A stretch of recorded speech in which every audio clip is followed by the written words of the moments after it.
Good morning. One day I'm going to die. I'm going to perish. And there are books I will never ever get to read. But that's not the topic of today's video. Very nice start to your morning. I'm so sorry. Welcome back to my channel. My name's Emma. We're not talking about doom and gloom. We're talking about the books that we can get to before the doom and gloom sets in. So today I wanted to take you through all of the books, mostly just physical books that I've picked off my shelf. As you can see, it's a mess behind me, but don't look at the mess. Look at me, the other mess. Like I said, mostly books that I've picked off my shelf that I want to get to before I die, but more than that, I mean, of course I want to read all the books I own before I die, but like these ones specifically, I want to put an emphasis on. I want to make these a priority as well. I want to do a couple other things with these books. Most of them are classics.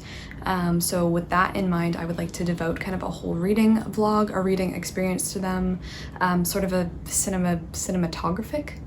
Oh my cinematic experience to them, capture kind of my first reactions to these on camera. Most of these I've not, what am I saying? All of these I've not yet read. That's the whole point of this video. And as well, I would like to do hopefully a whole review video on these. If any of these books I'm about to mention you want to read yourself, please let me know, because I would be more than happy to host a read along, to announce when I'm picking these books up, because a lot of these being classics, being bigger books, being books that are more often than not found on lists of books you should read before you die, they are quite intimidating. And so I would love friends to read these books with, and I'm sure you would too, and this community is just such a perfect little place to pick up books together and hopefully tick off that literary bucket list of books. And these are also books that I could definitely see myself writing on, whether that's essays at uni if they ever come up on a syllabus or something, or books that I just want to be able to talk about, books that I think are going to be important to me, that I think I'm going to love and essentially are going to change my life. Like, that's what I think these books are going to do, whether that's in a very small way, by maybe letting me know how this author is writing, and I've never been witness to that kind of thing before, or whether it's huge life-changing thematic ideas, phenomena, historical information that I will be bestowed via these books. And so that is what I want to talk about today. So we have a huge stack, like a huge stack, much bigger than this, but I just can't lift them all. My wee arms. Most of these, like I said, are big old books, but yeah, let's just get right into it. I kind of want to tell you just what I mean and start with an example, because War and Peace was definitely one of the ones that was on this bucket list of books I wanted to read before I die, and as you can see, I did tick it off. It came with a huge annotation system and process, and like, it's just so wonderful. I will have a whole video coming about how I annotate, because this like system just let me pull out things that I wanted to talk about. It let me sit down and write out notes and notes and notes and pages of stuff I want to talk about with War and Peace, because I would like to do a whole video perhaps on this coming soon. And like I said, I do have vlogs about War and Peace, which is kind of the goal and the mindset and the project and the plan that I want to do for all the rest of these books. But this was the first one on my list, and it is done. It doesn't feel like it's done. Like, I still feel like I'm reading War and Peace. I don't feel like it's over, but it is. It was phenomenal. I gave it 5 stars, and I think it's just the absolute perfect place to start. Get a little bit of confidence and like a boost to start this bucket list of books that I want to read, because this was huge. This was 1,317 pages long, and I did it, and now kind of nothing scares me. Nothing scares me. All right, let's get into the ones that I have not yet read. This list, I was gonna go chronologically, but they're all honestly kind of a mess, and I don't think I'm actually gonna be picking them up in a chronological order, except for this first one. This one I'm going to start today, which is why I wanted to sit down and film this video today, because this is Dante's Inferno. I am so excited to pick this up. I have heard so much about this book, I feel like ever since I emerged on the planet as a human being, and I have not yet read it. I don't think I want to read the Divine Comedy all at once. I want to start with the Inferno. This one is translated by Robert Pinsky, and it is a gorgeous bilingual as well as illustrated copy that comes with a lot of really cool features and such. So I'm gonna be picking this up tonight. Like I said, I've been thinking of arranging kind of a read along of Dante's Inferno.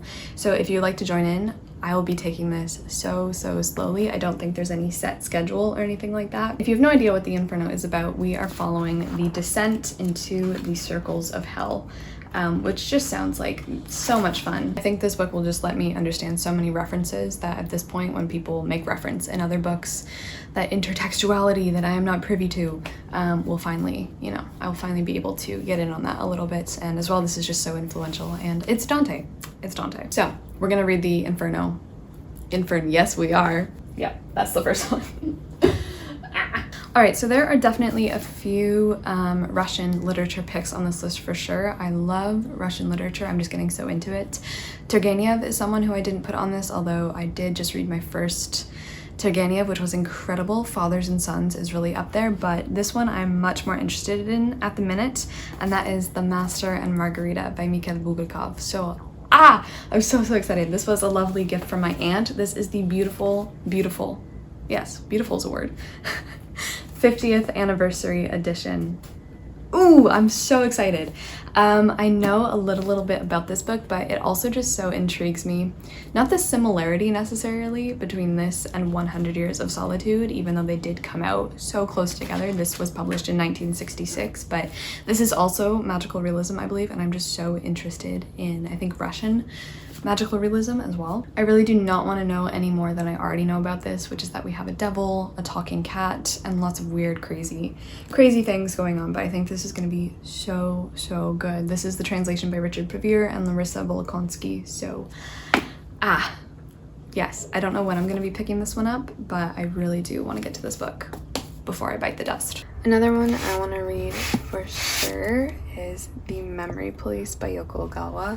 I got this book last summer. I've just been hearing everyone talk about it, and I'm really intrigued by the themes of memory that are in this book as well. Because we're on an unnamed island and things keep disappearing and people can't seem to remember what has gone missing or what even their life used to be like, but this all changes when our protagonist starts to harbor a writer and he does remember things. So I just think it's gonna be such an interesting study.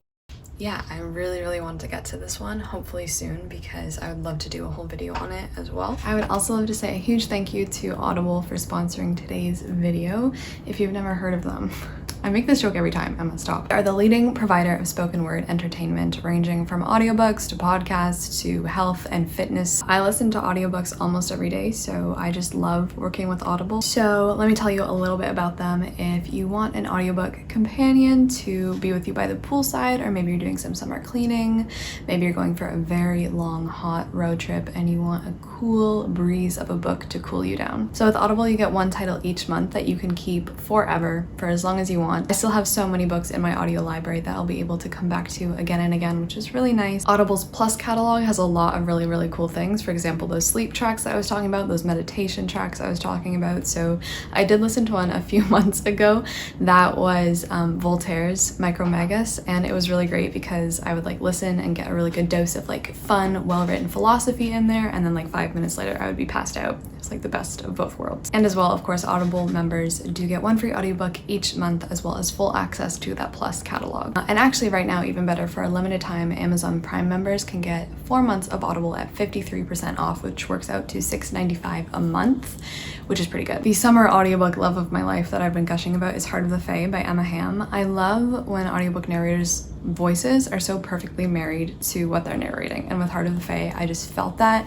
And as well, it was such a compelling, wonderful, encapsulated little story of coziness and bread and flowers. I cannot stop talking about it, so that is that one I would really highly recommend. I loved it. If you would like to take advantage of this limited time offer, you can go to audible.com/Emmy, or you can text Emmy to 500 So thank you so much, Audible, and let's get back into some books that I want to read before I perish. This next book, I don't know why it intimidates me, because it really shouldn't, but I just think it's one of those ones that are so built up in the canon of English literature. I tried listening to the audiobook of this, I think in 2019, and I put it down because I just did not want to do it that way. And I think this is also going to be a really hard book for me to read because animals do play a key role, mammals, more specifically whales.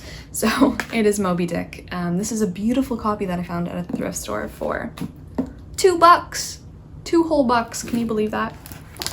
It's just absolutely gorgeous. So Moby Dick, released 1851. I have to read it. I do have to read it, although I'm honestly not looking forward to it. But I think this book would definitely change my mind. I've heard lots of people advocate for Melville's writing in here, saying it's actually really gorgeous, which I do hope. And this one does come with little funky illustrations too, so. As you can imagine, this does follow a group of whalers and a great big old whale. Moby Dick. I don't know why I have this like premonition or fear. Like when I think of Moby Dick, I'm just like, that is dry, that is boring, even though I've never read Moby Dick. Like where am I getting these thoughts from? I think probably from the general mindset of the public, but I think honestly I would like it, and I'd like to dive deeper, get it, because we're in the ocean. A lot of the topics and themes that are discussed in here, I think that's fascinating. I love books that are set on the ocean and set about the ocean, so I think honestly I would love this, and I do just need to step into it, give it a try. And besides that, it's literally like wafting and emanating gorgeous book scents into my nostrils at the minute, so that is another incentive to pick this boy up. Another one I've been meaning to pick up for a while is The Shadow of the Wind, and similarly to Moby Dick, I did pick up the audiobook of this also in 2019, but I also put that down because so many of these I just want to read myself, and with an audiobook I find it a little bit easier to lose grasp of the words, especially when I want to kind of really intensely study these, pull out information, examine quotes, and really do kind of a deep analysis of it as if I were taking it in a uni course or something. And so I decided to pick this book up physically. This is actually an old copy of Lucy's from Crescent Pages. I bought it off of her, so thank you so much for shipping it all the way over here. But this is also a gorgeous, gorgeous copy. This one is set in 1945 in Spain, and a man brings his 10-year-old son Daniel to a library of forgotten titles hidden in the old city of Barcelona. And so this is actually about The Shadow of the Wind, which is a book in The Shadow of the Wind, which is the one that Daniel pulls out and discovers by an old author named Carax. This is gonna be so good. It's gonna be so good. Like, the audiobook was actually really good, so I'm excited to see how my own mind kind of interprets the words on the page too. So that is The Shadow of the Wind. 1984 by George Orwell. So many people have screamed at me, Emma, why have you not read this yet? I don't know. It just hasn't really called to me yet in my life. I don't know when I'm gonna pick this one up, but I also read Animal Farm. I hated Animal Farm. I really did. Please don't take that personally because it's not personal. I just didn't like Animal Farm. So I think 1984 is somewhere of a better place that I'm going to enjoy George Orwell's writing, especially now. And so many people have told me it's just incredible. It was one of the books on the list of people's favorite books when I asked 1,000 people. This one was quite high up, so I am excited. I do need to get my hands on a physical copy of it, but I do really want to see what this is all about, because I remember in high school it being one of those books that everyone was talking about, but I just never read it then, so I will be reading it in the future. Virginia Woolf is also an author that I've yet to read hardly anything from other than some of her essay and pieces of A Room of One's Own. So I do have a couple Virginia Woolf books on my shelf, but the one I would love to put on this list is To the Lighthouse, which is the one that I've kind of grown up hearing the most about, and I've been so intrigued about it for years and years and years, and I've just never read a proper Virginia Woolf novel, so I'm really excited about this one. I do need to get my hands on a copy, and as soon as I do, I would like to start. I don't know if this is the best place to start with reading her, but this is the one of hers I'm most intrigued about anyway, so I plopped it on this list. Isabella Allende's The House of the Spirits is also another one I really, really want to get to. This is once again more magical realism by a Chilean author. I've heard so much of this compared to 100 Years of Solitude, in that it is a generational saga. We follow different tragedies of 3 generations of the Trueba family, and yeah, the women in the family have like a connection with the spirit world, which just sounds so interesting, and this copy is just absolutely gorgeous, so really, really, really want to get to this soon. I think it would be crazy to read it maybe at the same time as 100 Years of Solitude, or I might like to do like a whole magical realism video and study in these, so yeah. Alright, another huge book that I really do want to read is The Brothers Karamazov by Dostoevsky. Yep. This is definitely the Dostoevsky that I'm most excited about. I have read Crime and Punishment, but that's all I've read. Crime and Punishment, it really affected me, but I wasn't like, oh my gosh, this is the best thing I've ever read. Whereas honestly, like the quotes that I've heard pulled out from Karamazov, I'm just like, wow. In this one, we are following a father and his 3 sons, who I believe all have different kind of affinities for different things like passion, religious fervor, and stuff like that. So I am excited. I'm also a little bit scared. People seem to like either revere Dostoevsky as a god of some sorts, or like hate him and put him on the bottom of every single list. So I think that's really interesting as well, and especially because we are doing the Dickens versus Tolstoy book club right now, and so many people always scream, oh, it should be, you know, Dostoevsky. I think he needs his own. I think he needs his own book club, and so I'm really, really interested to read a lot of these, and I know a lot of you guys are as well, to read Dostoevsky's work. So hopefully, maybe Carolyn and I haven't even talked to her about this, might be able to arrange something in the future. So that is that one. Toni Morrison is an author that I've been meaning to pick up literally all of her works, especially since I read Beloved, which was one of my favorite books of last year. Just incredible, absolutely blew it out of the water. And so I have a few that I want to pick up. I think the one I'm most looking forward to, and the one that I would put on this list, is The Bluest Eye. This is a book I know next to nothing about, also a book that I heard a lot of talk about in high school when people were picking what books to write their essays on, and I'm just honestly expecting greatness. I don't have any reservations for any Toni Morrison book after the way she just absolutely dazzled me in Beloved.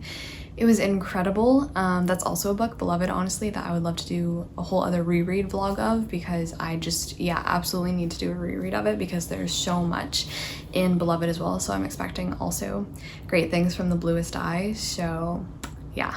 Borges is an author that I've been meaning to pick up for so long. This is one of the first books that I bought when the pandemic hit, and I still haven't read it because I don't think I'm ready for it. Like, I just want to wait a little bit more before I read Borges because there's a lot. I know he's a lot, and I'm so excited to get into this. This is just collected fictions, or ficciones, and this is translated by Andrew Hurley. So this has tons of his shorter fictions, as the title suggests, as well as some really, really iconic works of his too. When I've heard about what he writes about, like, it just sounds like everything I'm so deeply interested in and love when these themes and topics are brought up. For example, we have dreams, duels, labyrinths, mirrors, infinite libraries, the manipulations of chance, knife fighters, tigers, and the elusive nature of identity itself. Yes. I honestly have no idea where to start with this collection as well, which is something that I would need to kind of figure out, but I am so, like, Borges is one of the authors that I just know. Like, I know he's gonna be a favorite. So that is that one. Next up, we have The Book of Disquiet by Fernando Pessoa. This one is translated, I believe, by Margaret Joel Costa. Yes. Yeah, this one I'm absolutely intrigued. I'm excited for it. I am so looking forward to it. I have two beautiful editions of this book, and so I think this is one, kind of like Borges, that I would like to read over a very long period of time and maybe do like a whole video journey with it, where maybe I just take it really slowly over a course of maybe even a couple of months, because The Book of Disquiet is essentially kind of journal entries. It is speculation, just a bunch of thoughts plunked down. This was pieced together painstakingly by pages and pages of manuscripts that they found in a box. I don't know if I'm prepared at the minute to have everything that The Book of Disquiet is about, because I think one of you guys commented and said be prepared for it because it's like watching dead flowers, which is such a beautiful description. Like, it's beautiful, but there's also despair and hopelessness in here. So, but it's also a mosaic of dreams and a hymn to the streets and cafes of 1930s Lisbon. So yes, this one definitely has to be on this list. I might start this soon and then, like I said, take it over a very slow period of time and just let it sink in like a dream. All right, now we're gonna move to some fantasy. I think these have all been pretty much classics, but there are a lot of other genres that I want to try out. There's some really significant science fiction pieces I want to read before I die. Fantasy as well. This first one, I don't know if it's gonna ever happen, and not because of my own death, but because of the authors. It's a Game of Thrones. It's A Song of Ice and Fire. George R.R. Martin, where are you? So yes, I have read A Game of Thrones all the way up until A Feast for Crows. I'm refusing at the minute to read the last one until I know there will be another book out, just because I'm not ready to pick it up anytime soon and then wait another millennia for the next book to come out. So I do really want to read this. I don't know if I read it now, if it would live up to what I felt when I first read it, because A Game of Thrones actually helped me out a lot. I picked A Game of Thrones up in my last year of high school, and at that point I was in a really low place. I was barely reading anything. I was so miserable. It was one of the most miserable periods of my life. I was planning to shut myself away from books and literature and go into biology. And A Game of Thrones was kind of one of those books that I just picked up on a whim, and then for months I basically just binge read them all, and for a while it just provided me so much escape. It reminded me why I love stories. Like, I was literally reading nothing, but then I just picked up A Game of Thrones and I was like, wow. And it kind of just brought me back a little bit into what I loved so much, and I just got so invested, so attached. I was so impressed, and for a while I just really sunk into the world of A Song of Ice and Fire. And so it does mean quite a lot to me, but I do want to do a whole reread of the series, hence why it is on this list.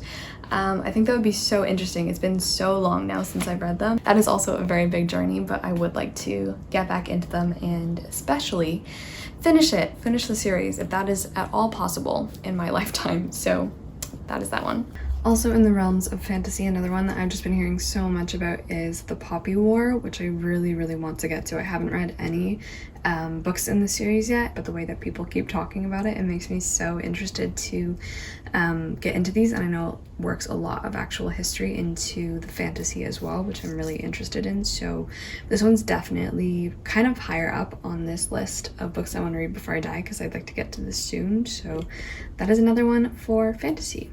Another generational saga is Pachinko by Min Jin Lee, which I really, really want to read. So many people have recommended this to me, which is where I first heard of it. And then when I found out we're following a bunch of people as they move back and forth from Korea and do different things in their lives and meet with different tragedies and stuff, I was really interested in it. Also, I've heard the writing is just wonderful, mind-bending and all of that good stuff. So this one is definitely on this list as well, although I don't know too much about it, but that is kind of how I like going into bigger generational saga books about family and stuff like that as well. Love in the Time of Cholera. I always want to say Corona. Oh my gosh. To be fair, 100 Years of Solitude is also on this list because I want to reread that, do a deep dive, do a little video essay on it like I've been really having fun doing with certain books that I've been picking up. So Love in the Time of Cholera. This is the gorgeous illustrated edition. Actually just so stunning.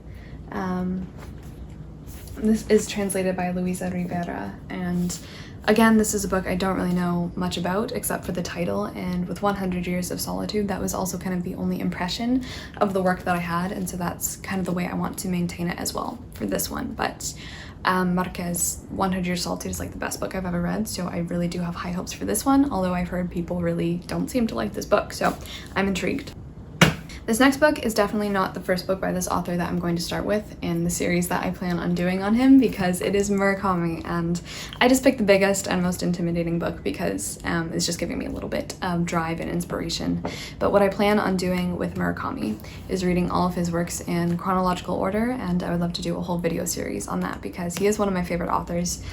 This big old book is 1Q84, which is definitely not the first one that I have to pick up. Yes, so there will be a Murakami series coming to you soon whenever I feel like I want to pick up his first novel and then go in chronological order, which I am really, really excited about because I really do love Murakami. So this book is huge and I cannot wait to get to it in the list of publications. So it also says on the back that it is a dystopia to rival George Orwell's 1984. So it is called 1Q84 as well. So I did just realize that. So that's really interesting, but it's Murakami. All right, backing it up all the way to ancient times, I have the Aeneid by Virgil. This one's translated by Robert Fitzgerald. I don't know if this is the best edition ever in the world, but I cannot believe I've not read the Aeneid during all my time studying classical studies, so this is one I really do want to get to as well.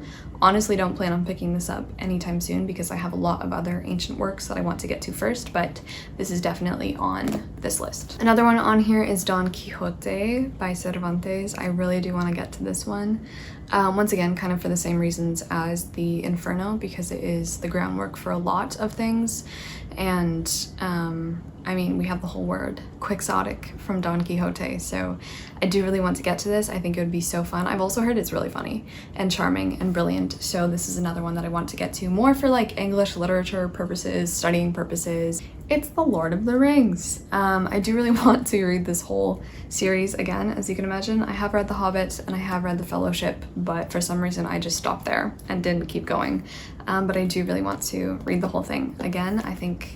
I know I'm gonna love it. I love this world. They're some of my favorite movies. Of course I'm gonna love this whole series, but I just haven't got all the way there yet, but we will. And I know Lucy will be so happy when I do. I would actually love to read this with her because that would be just the most sublime experience, I think. But I think what I would do is, again, with a Game of Thrones, start at The Hobbit and then go from there, and probably work in a lot of Tolkien's other works in there as well. So that is this guy. Things Fall Apart might be the book probably after the Inferno that I would like to pick up next from this whole list. This one is quite a recent addition to my shelves, and it's also a nice short one compared to a lot of these chunky ones. So I would really like to pick this up. This is about a warrior named Okonkwo, and he is banished from his village when I believe he accidentally kills someone. Yes, it's an accident. He kills a clansman and he is exiled, and things begin to fall apart. So eventually when he gets back, he returns to find missionaries and colonial governors that have arrived in the village, and his world is thrown radically off balance. He can only hurtle towards tragedy. So this was published in 1958, and I've just heard it's amazing. And like I said, I think I'm going to be picking this one up soon. So if you are interested in reading any of these, or reading any of these along with me, I would love to do that with you. So let me know in the comments which ones you're most excited to read, and then maybe I can also prioritize my own list based on yours. Okay, and finally, I do feel like I do want to read all of Shakespeare's works before I die. Macbeth is the one I'm most excited about, also the one that I'm most surprised that I have not yet read.